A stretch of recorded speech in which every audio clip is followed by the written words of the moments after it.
Looking downfield, launching downfield, going for it all! It is close! There's Will! Speed is killed! The big play! And a stiff arm! George Kittle! Flag fly! And Manning's going to heave one. There's a flag. That was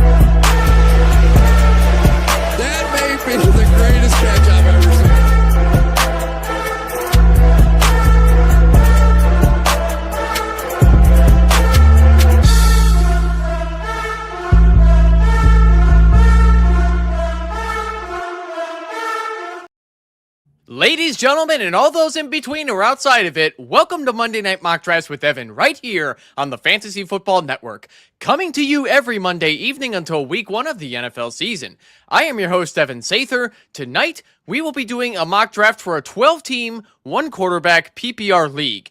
Joining me as my guest is my favorite DFS analyst in the industry today. You can find him on the show's Two Off the Tee on the Fantasy Six Pack, and he also appears on some NFL DFS shows on the channel as well. You'll find his DFS golf and NFL articles also on the Fantasy Six Pack website. Please welcome to the show, Keith Flemming. Keith, so good to see you again. Yeah. Thank you for your kind words, Evan, man. Appreciate that. You bet, man. So, yeah, we used to appear occasionally on I think it was the Friday Vibe show, when we were both teammates at Optimus Fantasy. Unfortunately, I had to go my separate ways from that team, but it's always good to see you and bringing all the golf and NFL content we need for daily fantasy.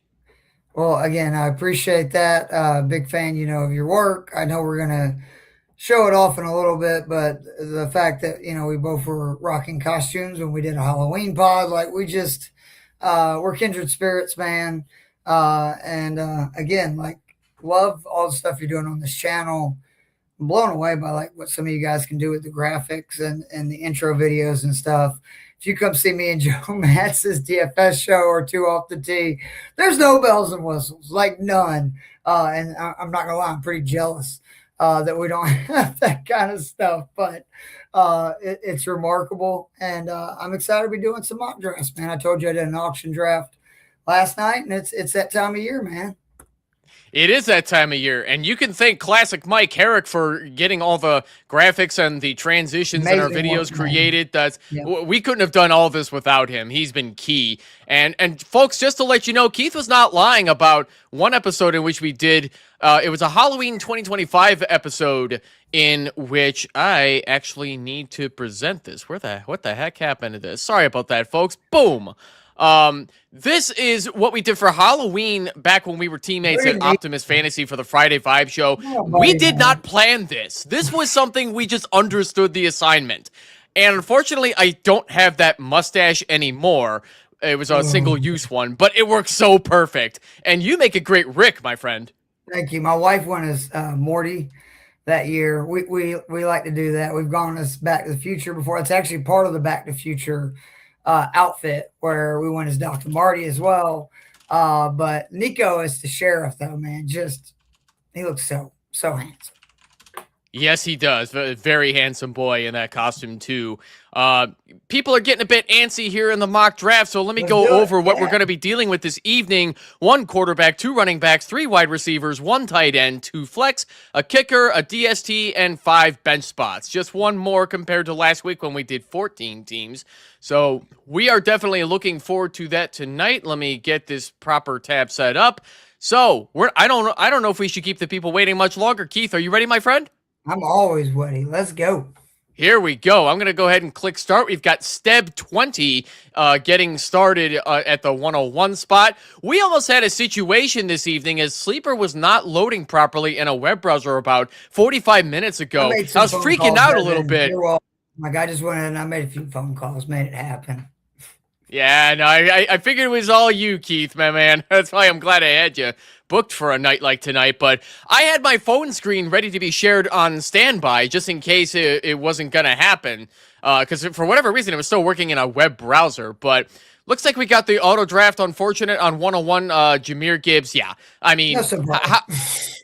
no surprise. How do you go wrong with Jahmyr Gibbs? I have Gibbs over Bijan Robinson in Ooh. my 2026 draft rankings. So, do you care who goes at the 101 around with the first 4 talent that went off the board here? I am, I guess, becoming an old man because I still believe in zero RB. I'm somebody that I still prefer taking the top wide receivers early. I have no problem with anybody taking Bijan or Gibbs 1-2. Like I think that makes a ton of sense. I think I would rather take Chase. Just because I just feel like you can find backs to where it's so hard to find those like top wide receivers. I will say though that if we have another year like last year where it was the running backs that the top guys pretty much all performed, and it was the receivers that we saw a lot of the top guys sort of struggle, you're going to have to see. I'm going to have to adjust a little bit in my rankings. So. This was unfortunate because I'm going to have to talk out of both sides of my mouth, I think, because I am going to take Chase Brown here. All the receivers open were going to be there or not. And then I'm going to do what I do, which is take my boy Brock Bowers. He's 12th in expected targets this year. Don't forget, he's going into an offense that targeted JSN 36% of their pass attempts. And this is no disrespect to JSN. Brock Bowers is a tougher matchup for opposing defenses than JSN is. He is somebody that they can move around. He's too big for the corners and way too strong, or fast for like the linebackers and stuff. And I'd be shocked if he doesn't have 100 receptions this year. I think his target share is going to be around 30%. I don't think it's going to get up to 36%. And when your coach is calling you a robot from God, that's a pretty good sign. I think that's a very good sign. I don't even hate that pick at the 201 for Brock Bowers, considering he is that offense for the Raiders. Receiver. Yeah. Their best wide receiver is Jalen Naylor, who they ended up paying something like low double digits per year for I think they're paying him like $11 million over the next 3 years. Yeah. It's a rough receiving room, and everything's going to be better on top of that. Like, upgrade at quarterback. No matter what you think of Cousins or Mendoza, Geno was terrible last year. They've upgraded their offensive line. They have better coaching. And then the big thing, Bowers missed 5 games. People forget, 5 catches, 102 yards, and 2 quarters in 4 minutes, and then he sprained his PCL and was never the same after that. He was on his way to reminding people there was a reason I broke all those records as a rookie with, again, trash at quarterback. I'm so excited to see him this year and a more competent NFL team.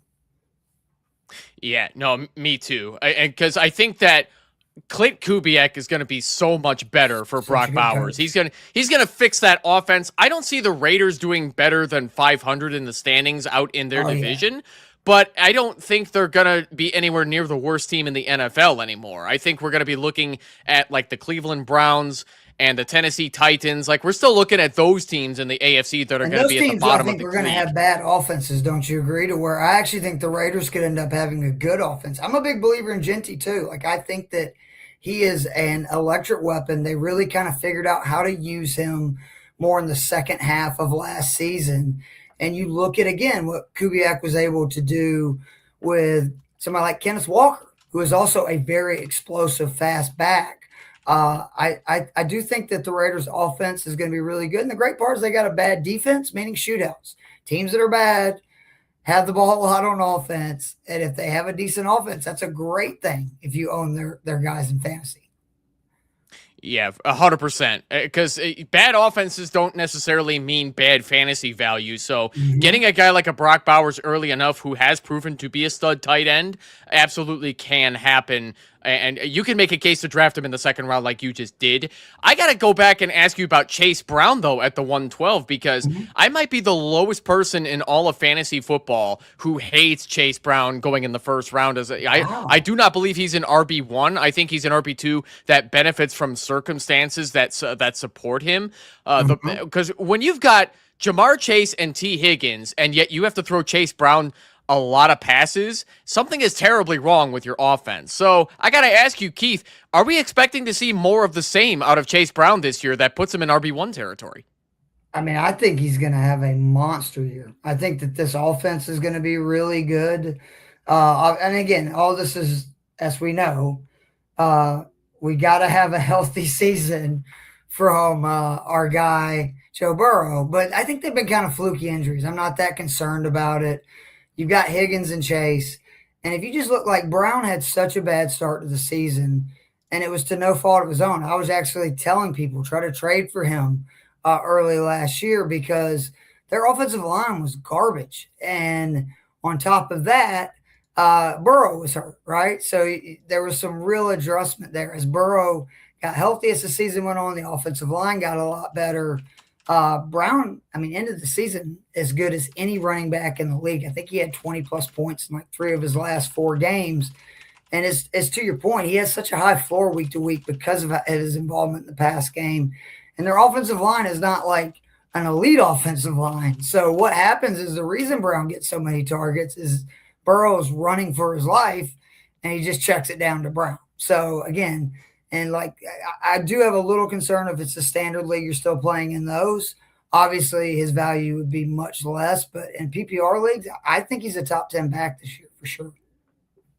Yeah, like I was saying, like the reason I think that Chase Brown is a beneficiary of his situation is because, I mean, the offensive line sucks. I mean, I think we can agree that the Bengals just cannot get a good offensive line going. But at the same time, it's going to be better this year, though, right? Like with the tackle that they drafted last year came along, and yeah, I'm still not a believer, but maybe I'm just in denial, Keith. Maybe I just have to believe that Chase Brown is just going to keep getting dump balls from Joe Burrow, inflating his fantasy value. I don't want to believe it because Chase Brown was not efficient on the ground last year. Remember how bad he struggled before their bye week? Yeah, but I mean, again, a lot of that was the offensive line, which got better as the season went on. He was 35th through their bye in yardage before contact. For those that are not good at math, there's not 35 teams in the NFL. So there was, so many running backs that were getting more yardage per contact, before getting contacted basically by the defenders. The offensive line was a lot better the second half, and you saw his yards per attempt and stuff really climb. Because to your point, like through the bye, I think he had 3 games where he had more than 4.5 yards per carry. You look from week 11 and on, 5.5, 5.6, 5.2, 5.5, 5.5. Like that's 5 of his last 7 games. He averaged over 5.5 yards per carry. Yeah, that's a really good point you brought up too. Maybe I just have to put my ego away and just admit that I'm wrong about Chase Brown. No, I don't know. I'm still going to have him lower. The beginning of last season, and it was terrible. And we all hyped him up so much. You probably spent, if you were a Chase Brown owner, you spent a lot of capital to go get him. And if I'm going to take a running back early, they have to have that passing upside. Like as much as I love the Jonathan Taylors and stuff in the world who are absolute beasts, even James Cook to a certain extent, he gets a little bit of a caveat because, he's going to get the red zone touches during the regular season. The Bills have made, you can tell, a conscious effort that like Allen postseason, run all you want, right, when we get inside that 5-10 yard line. But in the regular season, we're keeping your big ass healthy. I want those extra points. Like Achane, who went right after, I actually have a lot of concerns about him because I just want to see how much is the drop-off without Tua being his quarterback because the splits were so big. And I am somebody that's coming around on Willis, and if Willis can be the quarterback that I'm starting to think maybe he can, I'm not as concerned about Achane. But if he does struggle and he is somebody that's going to be running, I think, a good bit, I have some concerns about Achane. So see, we're simpatico here. We're both taking guys that we're concerned about right there at that 1-2 turn. And that's the great part about right before the season. Nobody knows. We both could be right. We both could be wrong. Who knows? Yeah, no, that's a good point. Who knows at this stage? As I'm going to make my next pick here, I'm a believer in Brian Thomas Jr., so I want him as my wide receiver 3 because I'm sticking to my theoretical guns over the fact that Brian Thomas is the wide receiver 1 in the Jaguars offense. Forget the Parker Washington hype. Forget the not that Jacoby Myers was getting much hype for wide receiver 1, but there was just too much Parker Washington hype just based off of how well he was doing out of training camp. I think he'll still be wide receiver 3 permanently out of the slot, but I just don't think he's going to be beating out first-round draft capital in addition to Jacoby Myers getting paid with the Jaguars. I see you went Bashal Tutin to finish off the Jaguar round 5, whatever I want to call it. I'm not sure where I was going with that one. But yeah, following up with Drake May, I like it. Yeah, again, I was real close there to grabbing a third receiver, but I feel very good about my first 2. And Ladd and Flowers, and I feel like I have a third receiver in Brock Bowers, right? Like that, him and McBride to me are such an advantage week to week, and it's why I love taking those guys. And that, first, second round, I don't have any fear. You're going to have such a big advantage in your matchups each week against your opponent because they're number 1 receivers. Like I do think even with the emergence of Wilson, and if Harrison gets better, and Jacoby Brissett's still back there, and boy, did he like throwing the ball to Trey McBride. So I was so close to taking receiver, but I think I can wait. And Tutin is one of the few guys left that I think has real, RB1 upside because Jacksonville's offense was so good. Again, a team that really finished strong the second half of the season. You're talking about fantasy points per opportunity. I believe he was top 5 in the NFL last year. I don't believe in Chris Rodriguez. I'm just going to go ahead and say it. And Etienne's gone. So I went ahead and took a chance there. I think that's a perfectly fine chance because Tutin seems to be the guy that they're going to want to give some carries on early downs. I think he's going to be losing some goal line carries to Chris Rodriguez because he's the bigger guy. But I'm with you though. I am not excited at all about the Jaguars' backfield. I think it's going to be a 3-headed monster based on who's got the hot hand. And I don't want any part of it. I think they're going to be running the football with multiple pieces. And we need to see if they work in anybody else behind Tutin as well. So that's not something I want to touch, but I still love going tight end early like what we've seen here. You mentioned Trey McBride, of course, getting a lot of great passes from Jacoby Brissett. That's because part of that is because the Cardinals had to freaking throw the football a lot because they could not run the ball at all after Connor and Benson both got hurt. And now they got Jeremiah Love hurt.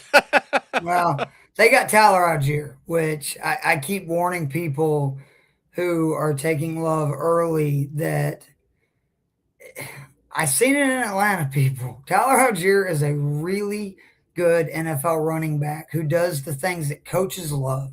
He consistently gains positive yards on every carry. You rarely get in a 2nd and 9, 2nd and 11 situation with Tyler Algier, where I think Love, like Bijan, is going to get stuffed a lot. He did in college. The fumble thing we'll see, but Algier's never had a fumble in his entire career, so he's not going to. And then he's a really good blocker. And that is the number one thing that these young running backs really struggle with.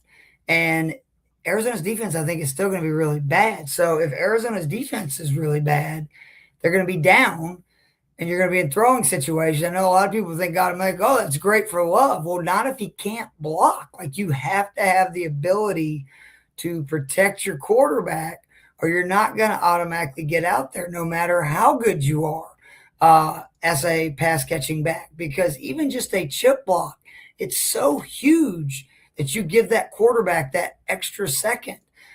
So I have concerns about how much is Love going to be on the field this season. If you can get him later, huge talent, understand it. But where he's going, I think it's too early for a guy that is going to be in a similar situation to what Bijan was his rookie season. Yeah, no, because it's definitely concerning that Jeremiah Love already has the high ankle sprain, because those things typically take anywhere between 4 to 6 weeks for the mild stuff to heal up. And the fact that it's already happening after week 1 of the preseason may or may not be good for his week 1 availability. But like what I've been telling people on my Barely Fantasy channel about a YouTube short I made about him, don't avoid drafting him right now. There's no reason to believe he's going to be missing like a huge amount of time the way that Jordan Tyson will be missing a lot of time until October, which if you knew about his hamstring issues in college, are we really surprised this happened to Jordan Tyson? I mean, technically it's a new hamstring injury, but it's the same leg. And we were talking about best ball drafts earlier. Don't be afraid to invest in my man Devon Vele, who, if this ends up being a deal, somebody's got to get a lot of passes other than Olave, and I think those guys are going to end up being the ones that had the opportunity. Obviously, Juwan Johnson, but don't forget about rookie Oscar Delp. And don't forget about, again, Vele, who was just a monster early. Yeah, Devon Vele is expected to be the wide receiver 3 in that offense. I'm also starting to see some hype for another one of their undrafted rookies. I actually just tried to pick him up in another league. I got to remember it's Barian Brown, the rookie out of LSU, That's getting a lot of praise. No idea who he is, Evan, so I'm going to have to look him up after this. This is why, I come to you, man. All right, let's go. Yeah, no, for sure. Let's go. So he caught 4 catches for 4 of 4 catches for 53 yards in the loss of the Jaguars in week 1 of the preseason. He tied the Saints lead in receptions, second on the team in receiving yards total behind Bub Means, who Bub Means had 77. Not that it matters because Bub Means is probably not going to step up, but Barian Brown is looking really good as a 5'11", 177-pound rookie. Mm-hmm. And actually, I was wrong. He's not an undrafted rookie. He's a 6th-round draft pick. So this is somebody who could be pushing for some playing time over guys like Bub Means, Bryce Lance, possibly even Mason Tipton, who has gotten passes in as well. But like you were just saying, Oscar Delp and Juwan Johnson are also going to be fighting for targets. So we'll see how much the wide receiver 2 matters with Jordan Tyson not able to play. And don't forget that, being the Georgia resident expert, Delp is a stud. He really is. And he's sort of along the lines of George Pickens and James Cook. He didn't get necessarily a ton of looks in college because that's just the way Kirby does. Really outside of Brock Bowers, nobody, including Ladd McConkey, none of these guys are getting peppered with targets or opportunities. And the fact that Delp went in the 3rd round, it reminds me a lot of when James Cook went and when George Pickens went. And some people were kind of going, man, that seems kind of early for these guys because they realize what kind of weapon they are potentially getting. Ran, I believe it was a 4.5 40. He's 6'3", 250, and he can block, which is, again, such a huge deal when you're a tight end or running back that you're not going to be losing playing time right off the bat because you struggle doing something that is very important to NFL coaches.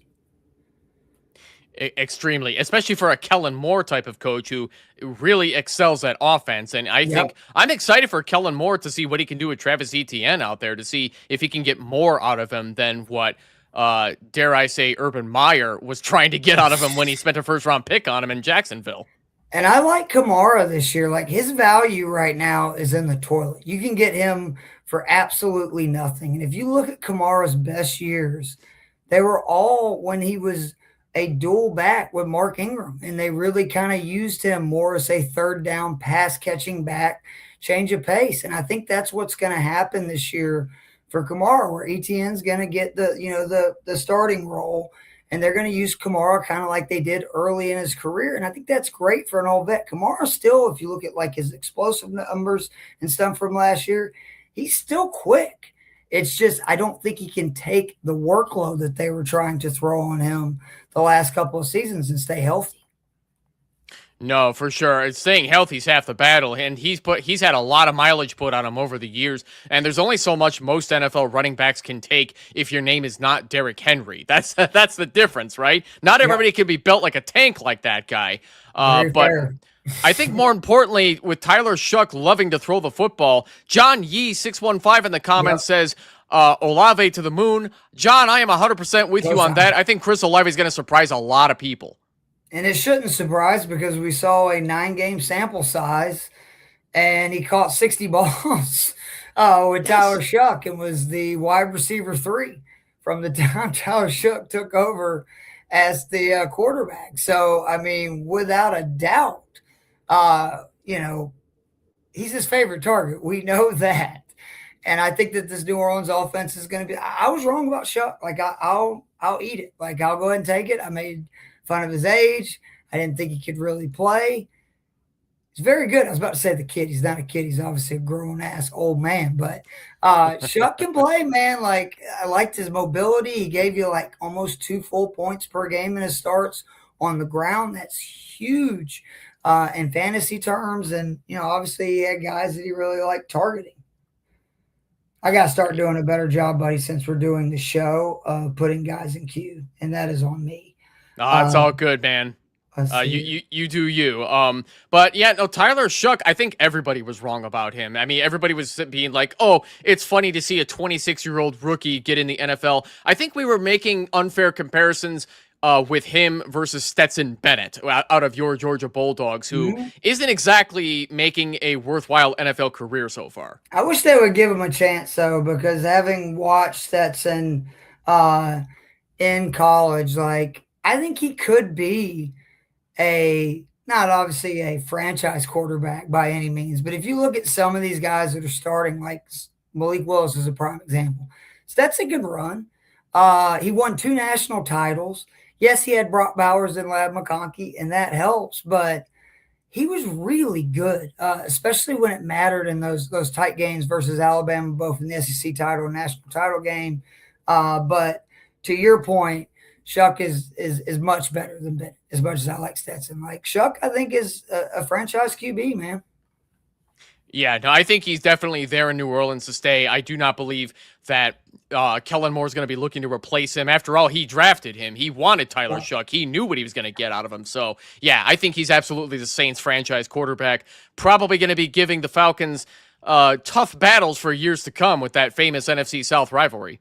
Love by the way, the Coleman pick that just went. I think that Coleman is going to end up being a factor in Denver's backfield. Like Dobbins, we have the injury concerns. That's obviously a problem. And then Harvey, I want to get behind him, but I was not impressed last year. And the fact that Denver went out, they didn't have a first rounder. In the second rounder, they took a defender. And the first offensive player they drafted was Coleman. I think they plan on using him. And he does a lot of the things that I know Sean Payton really likes well, mainly being he's a good blocker, which you cannot say that about Dobbins or Harvey. Again, that's a way to get on the field if you are a running back. He's a good pass catcher, and he is somebody that really is more of an in-between the tackles, grinded out type back, rather than both Dobbins and Harvey, who are more explosive, chunk play runners. And it's worth noting Jonah Coleman's size as you talk about his blocking, 5'8" and 220. The guy's built like an absolute tank at that height. I'm about the same height as Jonah Coleman, but I'm about $180. I'm 40 pounds lighter than this guy. If I had to go toe-to-toe with Coleman, he'd blow me up. Like, Coleman has that low to the ground. Yeah. Saw him in person.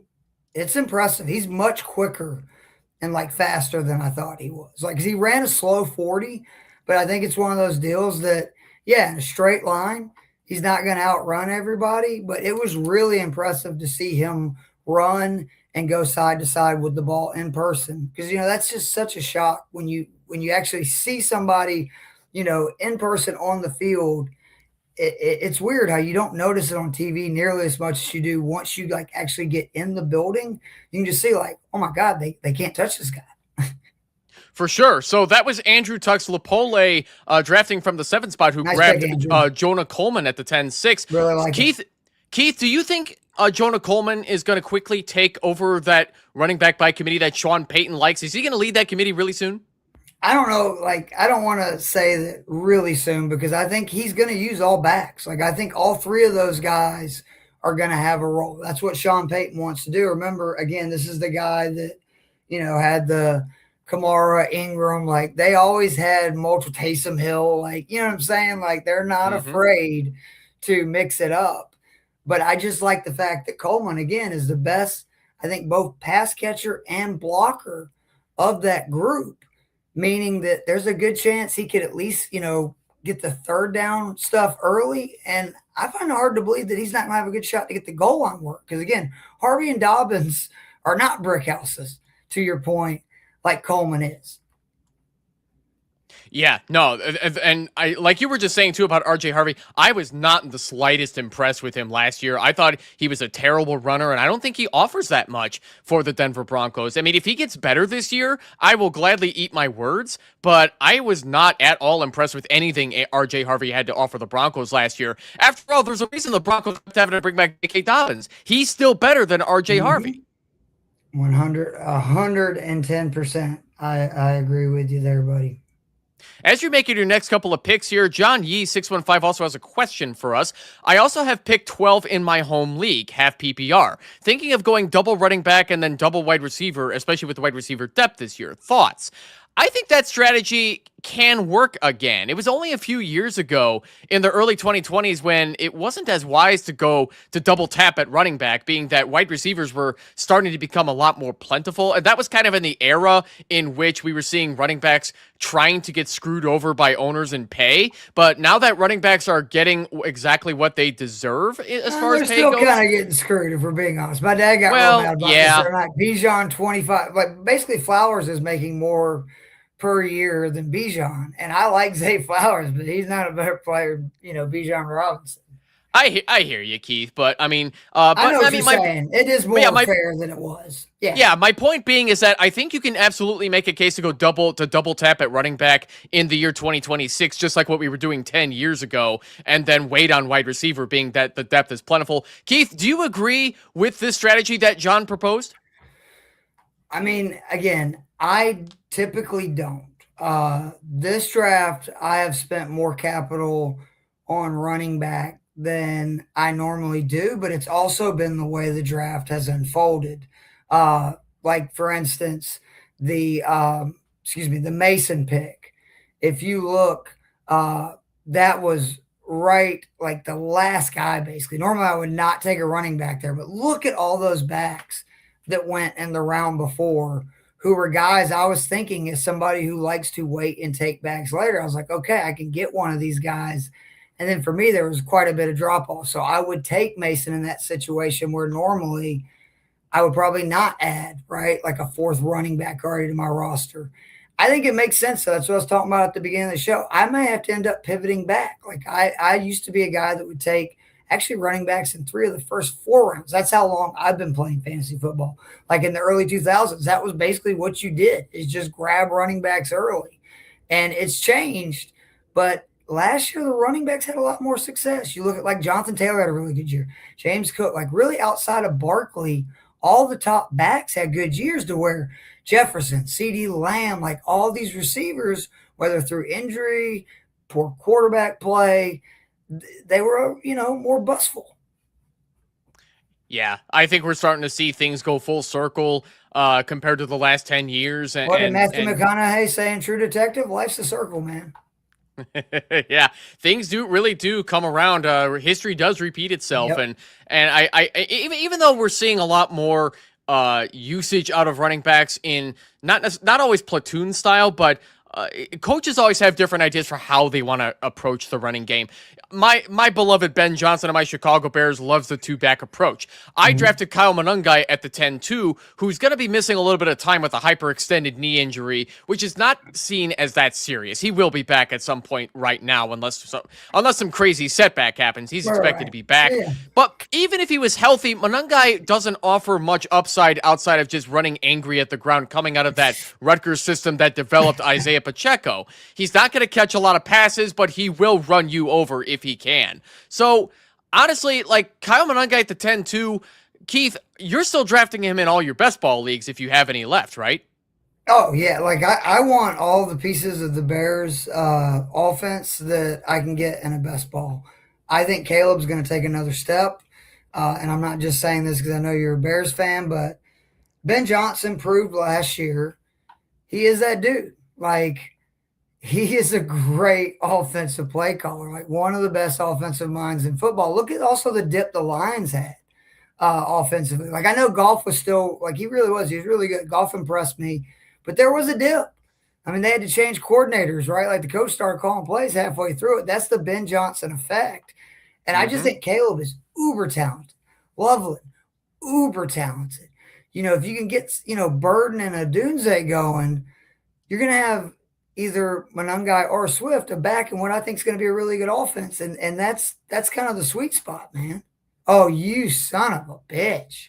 How dare Got you? him. That is dirty. You're gonna invite me on my show or on your show and take one of my favorite guys right in front of me? That is hateful. Good God. So, Keith, after you make these picks, please tell everybody why they need to be drafting Zachariah Branch. Is he going to be the wide receiver 2 in that team? I don't think he's going to be wide receiver 2 right out the gate, but the reason you should be drafting him is the fact that he is a freak. I don't think people realize how talented this guy is. So at UGA, and again, I know this because as a UGA fan, when we signed him basically from USC, it's so weird saying that after his sophomore year, I went and watched all of his tape. At UGA, he basically did screens. I get that. Like it was all short stuff. And so people have locked him in to he's just this little gadget guy who happens to run a 4.39. Yeah, right. That is not why I think he's an elite receiver. When he was at USC, dude reminded me of Steve Smith, the way he could attack down the field despite being a smaller receiver. Like he has got strong hands, a huge vertical, and I don't want to compare him to Tyreek because that's too much pressure on the kid, but I just want to say there are a lot of comps there. If you look at his speed, a lot of his athletic numbers, even some of the numbers he put up in his 3 years at Georgia and USC, he's good versus zone and man, which is like Lad McConkey. That was another one of his indicators where he came in very high number in yards per route run versus both zone and man. You don't see a lot of receivers coming into the NFL that are outside of obviously the guys taken in like the first round, like the Tet McMillans of the world, that you can say that about.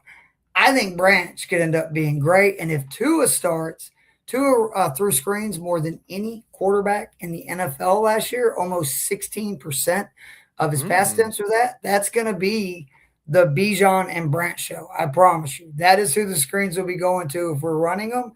And if Penix comes in, Penix is someone who's not afraid to push the ball down the field. And I'm telling you, Branch is a good down the field pass catcher despite his size. And it was like one of the biggest home runs the Falcons have hit in forever. I was so ecstatic when they took him because now we have him, Bijan, London, and Pitts for at least like the next 4 years. That is an explosive quartet of, weapons. Yeah, I actually like the Atlanta Falcons as a low-key, underrated offense that doesn't get the love that it deserves. And now that you've got Kevin Stefanski as your head coach, who tried to make a good offense out of the Cleveland Browns, but then again, who can? It's the Browns for crying out loud. So what you're saying is that nobody has to worry about Brian Robinson Jr. stealing any significant work from Bijan. I would be shocked. We talked about it's not that he's not going to steal because he will. Obviously, every running back does, but he's not going to lose more than he was losing to Algier. That's what I understand about some of the people saying that. I mean, Bijan's never had more than 70% of the opportunity shares in his 3 years in the NFL. So I think that number actually goes up significantly, not down. Like I think he's more in like that 75% range. I mean, the highest he's been in opportunity share for his career is 11th among running backs. I think Stefanski's smart enough that, look, this is a top 5 running back. We just paid him like a top 5 running back. Let's give him top 5 volume. Yeah, as he completely deserves. I mean, I'm sure Jahmyr Gibbs is already like son of a bitch just based off of how much Bijan was paid. But hey, man, you really can't go wrong with drafting either one of those guys at 1 or 2 in the first round. So pick your poison at that point and just hope for the best. But I'm so now that we're getting in these later rounds here, I wanted to get to another question by John Yee 615. Speaking of the Bears, is there any reason for the Colston Loveland owner to worry about Cole Kmet stealing targets again? So, John, as the resident Chicago Bears fan, along with Kendall, who's also the host of the Drafting After Dark show on Fridays, I would say no. I think Colston Loveland was taken 10th overall.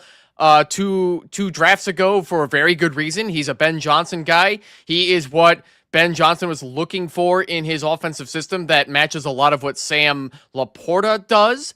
And I don't think you have anything whatsoever to worry about with Colston Loveland losing any work to Cole Kmet. So, Keith, do you agree with me on that?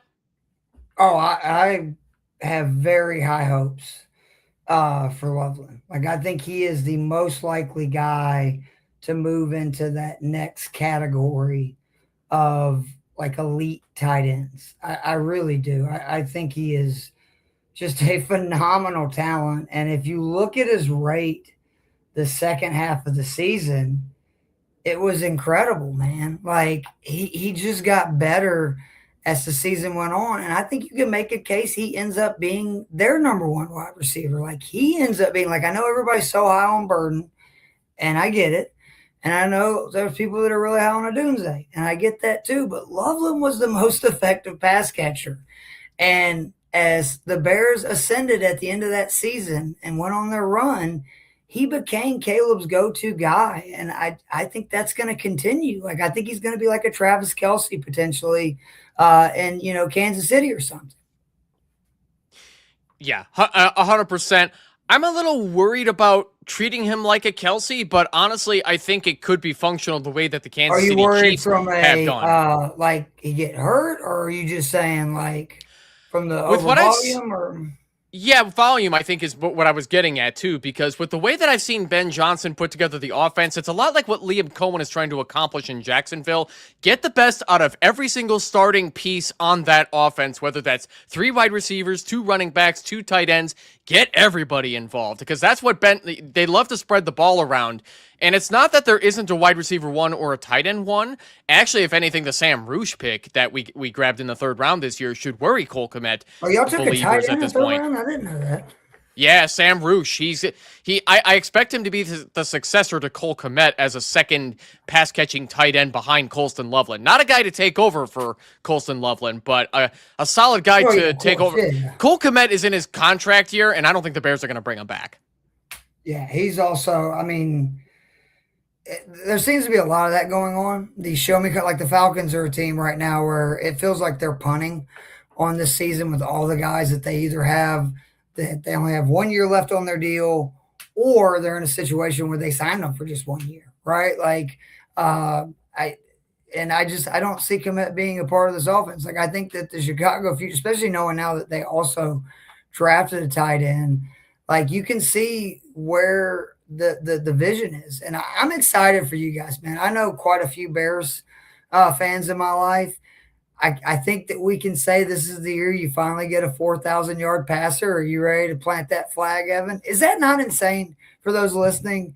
They have never had a 4,000-yard passer. And Caleb missed by that much last year. I don't even think it was like 50 yards, was it? He was really close. He missed it by 58 yards, 3,942 passing yards, and that was off of like a 58% completion percentage. And that's not necessarily all Caleb's fault. The other half of it is getting adjusted to a Ben Johnson system that is so complex, so complicated, where if you're running like 50 plays, you're only getting to maybe 9 of them in a matter of weeks to get right. Like that's how meticulous Ben Johnson is with getting the offense exactly the way that he wants it. And if there's one minuscule detail that goes wrong, we're doing it again. He's that type of coach. He also stopped turning it over, where like that's why I don't understand why people were knocking him so much for the completion percentage. It's like, look at the results.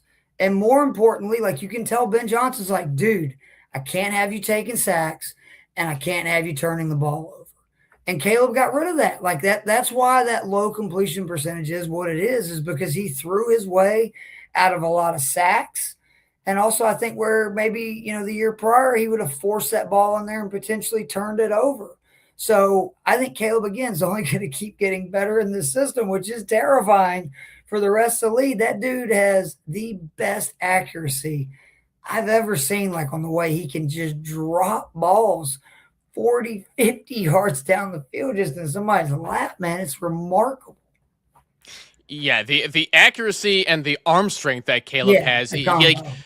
we Bears fans have been waiting for our quarterback basically since Jim McMahon in 1985. We've been waiting at least 40 years. You had a couple of dates with Jay Cutler, and then I know there's a lot of bad Bears fans that hated Jay Cutler. I loved Jay Cutler. It was just a shame that it was during an era in which ownership just didn't want to hire the right staff, because that's just the way the McCaskey ownership group is that they used to cherry pick the GM job the way Jerry Jones does with full time. Oh, really? And once we got the new team president with Kevin Warren, that all came to an end. Now they trust Ryan Poles to do all the work. And you see the success on the field. Hire the right guys to do the job, and look at the wins. I think Ben Johnson has a chance to be like the next great coach. As a Falcons fan, I'm jealous, like just straight up, because that's what we need. We haven't made the playoffs in 8 freaking years. Only us and the Jets have not made the playoffs since 2020, just for the record. You don't have to go back all the way to when we didn't make the playoffs. Like every other franchise in football has made the this decade, except for us and the Jets. Not the group you want to be in, but I think Ben's the real deal. I think Caleb's the real deal, and that's why I'm so high on just the Bears offense in general for fantasy drafts. John Yee 615 says that the Madden curse has me fading all Bears. I think that's kind of funny to take the Madden curse that seriously, but honestly, like it's superstition is not necessary at least not completely in fantasy football. You can absolutely take all Bears and expect them to be fantasy relevant to help you get those wins. Yeah. I was also gonna say, at least your Atlanta Falcons saw a Super Bowl sooner than my Bears, but that game, well, I don't want to go into details on that. No, Evan, let's talk about the first one, because everybody talks about the second one. And when I say it's so tough being a Falcons fan, we make the Super Bowl for the first time, 1999. We beat Dirty Birds. One of the greatest teams in NFL history, and the Minnesota Vikings. They were 15-1 in their building. I'm telling you, that Vikings team was incredible. We end up winning that game on the road. So excited. I remember my dad had tears of joy coming down his eyes. Somebody's been a lifelong Falcons fan, seeing them go to the Super Bowl. The night before the Super Bowl, Eugene Robinson gets the Man of the Year award from the NFL. Our leader, our captain, and then gets arrested for soliciting a prostitute the same evening, okay? So that news breaks at about 3-4 in the morning on actual Super Bowl Sunday. And guess what happens early on the first drive? He gets beat by Ed McCaffrey for a 55-yard completion. That started kind of the steamroll, and I still to this day swear if he does not get arrested and they don't have all that nonsense going on, I think we could have beat that Broncos team. That Falcons team was really good, but I think it shook them. Like, again, this was their Man of the Year captain, and he was in prison until like 11 a.m. in the morning. Obviously, I'm sure Robinson had other things on his mind during the game, and it's just Falcons are going to Falcon, man. Falcons are going to Falcon sometimes. And, football is a complex enough game where I never like to say it was one thing that led to a team's loss, because there's a lot of factors that always go into it. Sometimes football is just a game of momentum, though, where it's just like baseball. Sometimes one terrible event can snowball into just signing your death note. 100%. So let's get into the mock draft results a little bit here as I scrolled back up to the first round here. So let's briefly go down your team a bit here, Keith. So we talked a bit about Chase Brown, Brock Bowers. I did like the Ladd McConkey, Zay Flowers follow up in the 3-4. I think that's going to be a solid first 2 through 4. I feel just ecstatic about. If Brown ends up having the season that I hope he does, this was an incredible start from the draft. I will admit, from that point, little shaky. Again, I wish I would have started queuing people. I didn't do that till about the 10th or 11th pick. The Fannin pick, I just, again, these guys quit considering them tight ends. Fannin is probably going to lead the Browns in targets. There's a very good chance that is what ends up happening. Remember that Njoku is no longer there, and this is a guy that was peppered with targets last year. Lane, I'm buying the hype. Like, I just am. I took him a little earlier than I probably should have, but everything says, I think Lamar is going to have a huge bounce back and remind everyone he's Lamar. He was hurt. Like, I don't understand why he gets so much hate. Like, people are killing him. He was injured all last year. He played hurt. That's why his numbers were bad. Lamar is going to be fine. So is the Ravens offense. I do love the Mason Corum picks because Corum, we know, like, if something happened to Kyle Williams, look out. And the Rams are saying it may be more of a true 50-50 anyway. The Mason one, I don't believe in Aaron Jones. Kevin O'Connell is a phenomenal play caller. And if Kyler Murray was ever going to have a renaissance, this is the guy to get with. So a better offense. I think Mason's going to get a lot of the red zone work. I think the Vikings offense is actually going to be pretty good. The Worthy Kincaid I felt like they dropped too far. Both of them were well below their ADP. I'm not necessarily crazy about either one of them, but I feel like that it does get to a point with guys, especially both of those guys are going to get volume and their offenses. If they drop far enough, like sometimes it's okay to take players you don't even like. Like that's part of winning fantasy football leagues because at the end of the day, volume is key. And if you're getting guys that you know, like Kincaid's going to get volume, Worthy particularly could end up seeing huge volume with Kansas City because everybody talks about the Walker and them running it.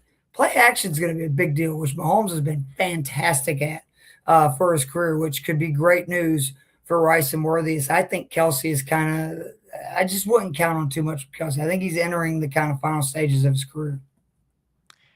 Who knows what the hell's going on with Rashee Rice, just with the trouble that he causes off the field and struggling to stay healthy, too. It's hard to see where the Kansas City Chiefs are going and if the Cyrus Allen hype is real, right? Right. I asked Nate Markham from Fantasy and Frames, who is a huge Chiefs fan. He's not there yet with Allen. He said that he's been impressed, but he said that the real beat reporters and stuff that he's real tuned into in Kansas City are like, look, he's a rookie that's having a good camp, but he's doing it in a lot of cases versus like second and third stringers, right? Like it's the stuff we don't want to talk about when we get so excited about these guys. He still thinks it's a heavy Worthy Rice and then pretty fall drop off. He does think Kenneth Walker though is going to be a true bell cow, and Andy Reid's going to go all the way back to his Brian Westbrook days, which I'm really disappointed. I don't really have any Walker in best ball, but I will be taking him in some drafts moving forward. I've got Ken Walker on my dynasty team, and boy, am I glad I traded for him too, because now that he's a member of the Chiefs, I think it's wheels up for him, because behind him is Emmett Johnson, Rashard Smith. They don't have Kareem Hunt anymore. Isaiah Pacheco's a Lion now, so why wouldn't Ken Walker be getting the lion's share, no pun intended, of the work? Nice pun. Yeah, I think that's the case, and all reports say that's what's happening. So, yeah, I like the upside risky picks that you took here at the later rounds if you want to take that approach. And even though you did draft a DST, you didn't draft kicker, and that's okay, because if Devon Villay doesn't turn into the wide receiver 2 for the Saints, you just always drop him, go pick up a kicker, you're all set. Cooper's probably going to be the guy that gets dropped. Reports are that he's struggling on the the old depth chart right now, not to mention, again, you're fighting with Geno. He was a really good receiver last year. He's very pro ready. I'm actually surprised to see some of those, the reports and stuff that are coming out, but I'm with you. I never draft a kicker in any draft. You can wait up until literally, right before kickoff on, I guess Wednesday this year, but that first week. And that's when I had a kicker. Like I would rather have that extra positional player and hope that you get some good news on them, right? Like right before the season starts and just drop somebody else. Absolutely. So yeah, I like your team with the way that you put it together. So I wouldn't necessarily go with Jordan Mason or Xavier Worthy, but if they hit, you've got solid depth, and I think that's totally fine. So Keith, I wanted to ask you what I ask everybody on this show, who always is my guest. Who do you believe had the best draft out of all 12 of us here? And you can even nominate yourself. No, I'm not going to do that. That's for sure. There's a few of them. Let's start right in the middle with Kay Lest. Just a chef's kiss of a first 9 picks. I mean, that's as good as you can do. Sort of the motto that I've kind of gone by in most leagues, where he went 3 alpha wide receivers. St. Brown is one of the most targeted receivers year in and year out. I do think A.J. Brown is going to get the volume he's desired in New England. And boy, if you've seen Drake May throw a deep ball, that could be a very good thing for him as well. And then Neighbors, just go back and look at some of Neighbors' numbers before the injuries and stuff or to his rookie season. Whew. Jackson Dart's going to enjoy throwing to him. You get Lamar, who, like I said, I think is going to be a top 3 quarterback. He's always a top 3 quarterback. He was just hurt last year. He's still got 2 good backs to where they're in good systems. And then I think he got the tight end with the most upside of anybody not named Bowers, McBride, or Loveland. He got him in the 7th round. And then Gainwell is one of my favorite running backs this year, being a 0 RB guy. Like, look, Baker was 25th in the NFL last year on air or passes that traveled more than 5 air yards. He was 5th on pass attempts that traveled less than 5 air yards. They went out and got a receiver who was top 5 in both receptions and receiving yards last year. Baker targeted running backs with the 5th most attempts and actually completed the 4th most passes. And oh, by the way, Gainwell gained over 5 yards per carry last year. I think they got Gainwell not just to be a running back and somebody to work along with Bucky, but to be another weapon in this passing game. And I think that's what you're going to see from Tampa. It's not going to be as much throw the ball down the field like they did in the Mike Evans days. And it's going to be a lot more getting rid of the ball quickly, which the last 2 years, that's where Baker's been most effective. Yeah, so Kenneth Gainwell basically went from the perfect frying pan into another perfect frying pan based off of the stats that you just read off about Baker Mayfield and how often he dumps down to the running back, because that was what Aaron Rodgers did best last year on the Steelers. That Gainwell being a member of the Steelers when he was RB16 in PPR leagues and had 8 total touchdowns on the ground and in the receiving monster games when he got opportunities. The 4 games that he got at least 10 rush attempts, I think he averaged like 22 points per game. Oh God, yeah, and that was coming in the later stretch in the double-digit weeks after week 10. Oh my God, all these numbers. Well, that's not highlighting well, but you get what I mean. Like he was basically a low-end RB1 for the remainder of the season, elevating him up to RB16 on the year. I guess, Keith, you could say he loved to gain well to finish off the season. Evan, I'll be here all night, folks. You're in my window, bro. I love puns, man. Well done. That's 2. I'm gonna start getting a ticker or a counter. I should have a dad joke counter for this show. Why didn't I think of that? Or a bell or something, ding.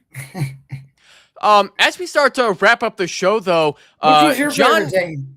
Well, I want to point out, John Yee615 also pointed out that Andrew Korn out of the 105 has a solid team as well. I think I have to agree because Andrew got a lot of running backs and wide receivers that don't get enough love and respect that they deserve, between Nico Collins, Scary Terry, Derrick Henry, Christian McCaffrey, took Jadarian Price at a fantastic discount in the 6th round, who is going to be the RB1. Daniels with Diggs and McLaurin. If Daniels ends up having a year like he did his rookie season, that is going to be a monster combination. And for those that are worried about McLaurin with Diggs, I actually think it helps McLaurin. McLaurin was just smothered last year.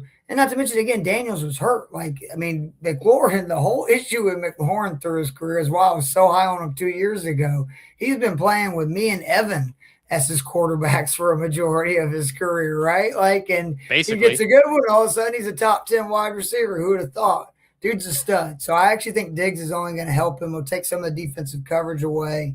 And I hope Daniels is good, because that QB class, boy, if you get Nix, Daniels, May, and Williams, and they're all really good, it's good for the league.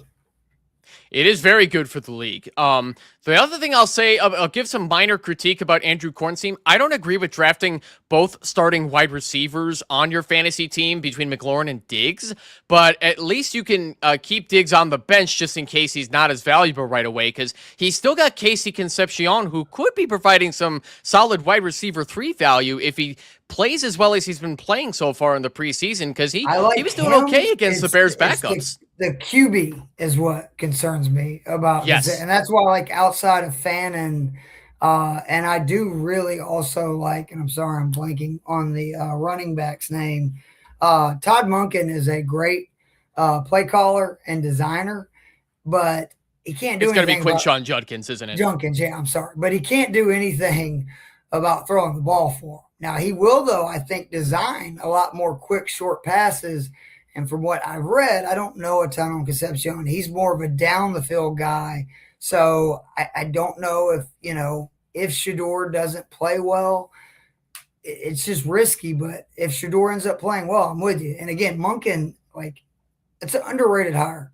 Saw him at Georgia. It was incredible what he did. Stetson Bennett, remember, did not even have a scholarship when he got to UGA, and Todd Monken led him to 2 national titles as his quarterback. So, yeah, well, we'll have to see if he can take the Cleveland Browns and make them successful, which a lot of good coaches have not been able to do. Now you've got Kevin Stefanski, who I definitely think is going to elevate the Falcons, unlike the Browns, because, like I was saying earlier, it's the freaking Browns. Who can save this trash organization? The Goddard pick, too, I just want to say, a lot of people obviously are high on Devontae Smith. I am, too. It's Goddard, though, who has just feasted the last 2 years in games that A.J. Brown missed. In the games that A.J. Brown missed, Goddard is averaging over 15 fantasy points per game in PPR leagues with a 35% target share in the red zone and a 28% target share overall. So I'm telling you, Goddard is one of those guys. If you can get him late and that's your tight end, you're doing very, very well. If you're not taking the Bowers, McBride, Lovelands of the world. So you're saying Eli Stower's believers need to wait about a year or two before they start drafting him in redraft? I believe so. I mean, it's always possible, and they could run more 2 tight end set, right? Like having less, talented receiver. We'll see what Lemon's another deal where I need to see it a little bit for the hype. But the one thing I will say, Jalen Hurts, great deep ball thrower, which I'm not going to lie, I didn't even know that until I dug into it this year. It's kind of like Daniel Jones when he was in New York. I never knew that he was this great deep ball thrower. And lo and behold, we saw it with Alec Pierce 2 years ago. It's oh my God, all of a sudden Alec Pierce is relevant for the first time in his career. So Devontae was very good on deep ball throws from Hurts. So I am high on Smith and Goddard and Philly's offense just because of volume and then also their success without A.J. Brown. And yeah, we'll have to see if it continues on without A.J. Brown and with Sean Mannion as their offensive coordinator, already drawing praise from his team, which is a really good sign for the Eagles offense. Yeah, because they hated some of their other coordinators, if we're being honest. Well, if you remember Bears at Eagles last year when it was such a bad blowout, how Kyle Monangai just destroyed their defense, it got so bad. It got so bad, Santa left. That's how bad it was in Philly. Well, at least they weren't booing him. Yeah, no, they weren't. He was in the stands and he was disappointed with them. But I also really liked the first team too. That was the other one I wanted to mention. Again, the Love pick I'm a little concerned about, but Warren again I think is going to have a monster year to get Burrow all the way down in round 7. We talked about how we both think Olave is a steal, and then I like some of these Flyers. Now, again, this is a hit or miss team. This is a team where it's either going to be really good or really bad. But we were just talking about this. I was with a friend of mine before it came on the show that ultimately, if you ain't first, you're last. This is straight up Ricky Bobby shit. That's what, pardon the French, that's what fantasy football is. So don't be afraid to take chances. Yeah, don't be afraid to take chances, especially in those later rounds where you have to go after guys like Malik Washington, Dylan Sampson, Pat Bryant. If injuries happen and you don't necessarily want to go after bench pieces that might not be as valuable as they could be, there's nothing wrong with taking some chances for your bench. Just know that if they turn into duds, then that just lessens your depth. I'm not as big on Steb 20's team as you are, but I love his team up until round 5, excluding Joe Burrow. Everybody else are a bunch of dart throws that I have no faith in. Well, that's my point, is that it's one of those teams. Okay. Of course, I just remember, too, that this was an auto draft, so I don't think they actually drafted their team, so maybe that's why it ended up the way it is. But I do like people that just – I'm going all in. I'm going all, upside guys because sometimes I think I'm guilty of this. I get too conservative, right? And I live too much by the ADPs, and especially the more information you know, the more you if and but and it's guys like Golden, right? Like he could end up being unlocked and being that number one receiver in Green Bay they've been looking for. Big Bill, if you think Jaden Daniels is back, he ends up being the number one back. Again, could end up being a home run. J.K. Dobbins in Denver, where last year he was so effective. Like, can he repeat it? It's just Love. Again, I'm not high on him, but Love could end up, being that rookie running back this year that breaks through. I like that this is like an all upside team where, again, he could be 2-12. But I do think it's important to remember that going into drafts that don't get too safe or too cautious, because I'm guilty of it. Yeah, no, I agree with that. You don't have to be too cautious. I mean, granted, I'm more conservative in traditional fantasy football leagues compared to like best ball and DFS, but we're talking about different like beasts. Dynasty, right? Like Dynasty, I understand that every move you need to really think about. But in true like season redraft, at the end of the year, right? Whether you finish first or you finish ninth, or excuse me, if you finish like third or ninth, in most leagues, it's the same thing, right? Like, in most of my leagues, first and second is what pays out. So if you're not in the money, you're not winning anyway. So go for it. Hell yeah. You might as well go for it if that's your style. We're gonna start to wrap this show up as well. I wanted to mention this. I forgot to mention this at the beginning as the momentum of the show was going on. But Keith, you just released a pretty good golf DFS article over the weekend, and it seems like this is free on fantasy6pack.net, by the way, folks, under the golf section. Scroll on down there, buddy. Go on down. We'll show what can happen if you read. And again, this is a free article. So if you get down to the first place, sorry, you see, I give a lot of data. I'm sorry, I'm a nerd. There's a lot of stuff in there. And that's what's great about golf. But when you get to my actual plays, we did give Scotty Scheffler at plus 550 to win. Recommended betting a full unit on it, which I rarely ever bet a full unit. There it is right down there. And we also had him top 5 at plus 130. Those both were winners. And I believe Sung J M was also below Jackson Koivon. I believe that's who I had down there. But you can find every week. It's a free article that is at no cost to you. And then there's links in there for the cheat sheets that I do, both for DraftKings and my betting card. Obviously, you have to be an all-access member to have access to that. But with the promo code F6PDFS, it's less than $9 a month. Joe Bond is one of the best fantasy football rankers in the world.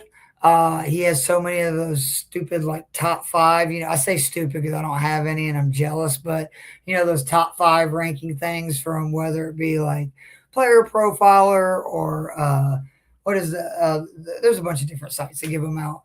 Joe Bond is consistently one of the ones for season long, and then he's got a lot of different tools, including a new auction tool that I used last night during my auction draft. It was a huge help.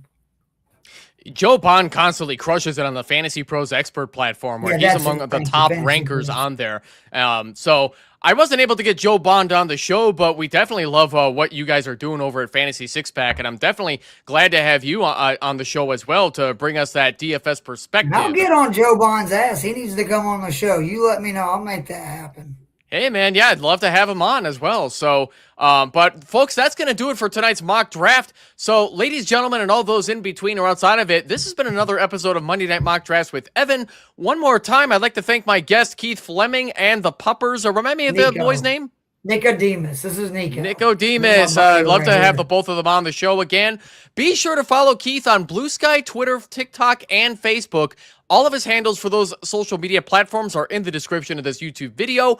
You can also find Keith on the Fantasy Six Pack channel on YouTube for his golf and NFL shows. Keith, is there anything else that people should also be checking out from you? Just that I recently joined FSAN, which is the Fantasy Sports Advice Network, and it's just for their golf show / channel, the 19th hole. It is not going to be just a gambling DFS show. Yes, we will be doing that every week, but it's going to include instructions, discussion on things on the game, like do you like playing fivesomes, your favorite course. We're truly trying to put together a golf channel that is not just about gambling / betting. If you go to FSAN the -golf, you can find that. And then just want to say happy anniversary to my boy Joe Matz. my DFS partner, we will be hitting 7 years together doing our DFS cash show that concentrates on DraftKings cash games. And I'm pretty sure that I'm a little bit of a stoner, so I apologize about this, but on Friday nights, we will be doing, again, the DFS show on Fantasy Six Pack. And I can't believe I never met Joe Matz before we started doing a podcast together. It was one of those deals, when things were weird, right? Like it was right before COVID.